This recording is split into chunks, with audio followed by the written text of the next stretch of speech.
നമസ്കാരം. ആനി രാജയ്ക്ക് നന്ദി പറയാൻ സത്യമംഗലം കാടുകൾ താണ്ടി വീരപ്പൻ വേട്ടയിലെ ഇരകൾ വയനാട്ടിലെത്തി. വീരപ്പനെ പിടികൂടാനായി കർണാടക, തമിഴ്നാട് സർക്കാരുകൾ സംയുക്തമായി രൂപീകരിച്ച ജോയിന്റ് സ്പെഷ്യൽ ടാസ്ക് ഫോഴ്സുകൾ നടത്തിയ കിരാത പീഡനങ്ങൾക്കെതിരെ സന്ധിയില്ലാതെ പോരാടി ഇരകൾക്ക് നീതി വാങ്ങിക്കൊടുത്ത തങ്ങളുടെ അമ്മ ആനി രാജയ്ക്ക് വോട്ടഭ്യർത്ഥിക്കാനാണ് സേലം ജില്ലയിലെ മേട്ടൂരിൽ നിന്നും ക്രൂരപീഡനത്തിനിരയായ ചിന്നമ്മാൾ, മുരുകേശൻ, ചിന്നക്കൊളുന്ത്, നല്ലമ്മ, പൊന്നരശി, പരിയന്തായി, സരസു എന്നിവർ വയനാട്ടിലെത്തിയത്. ഇതിൽ 3 പേർ ടാസ്ക് ഫോഴ്സിന്റെ ലൈംഗിക അതിക്രമത്തിന് ഇരയായവരാണ്. ഇവരിൽ 3 പേർ 9.5 വർഷം ജയിൽവാസം അനുഭവിച്ചവരാണ്. അക്രമത്തിന്റെ ഭാഗമായി പല സ്ത്രീകളുടെയും ഭർത്താക്കന്മാരെ വെടിവെച്ച് കൊന്നിരുന്നു.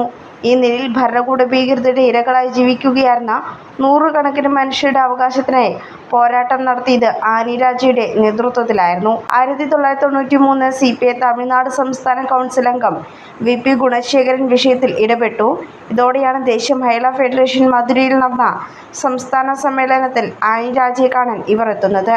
തുടർന്ന് ഇവരെയും കൂട്ടി ആനി രാജ ഡൽഹിയിലെത്തുന്നു.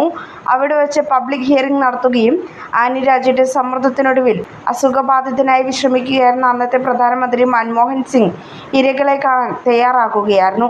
അവർ നേരിട്ട പീഡനത്തിന്റെ ക്രൂരത പ്രധാനമന്ത്രിക്ക് മനസ്സിലാക്കി കൊടുക്കുന്നു. ശിവരാജ് പാട്ടീലായിരുന്നു അന്നത്തെ ആഭ്യന്തരമന്ത്രി.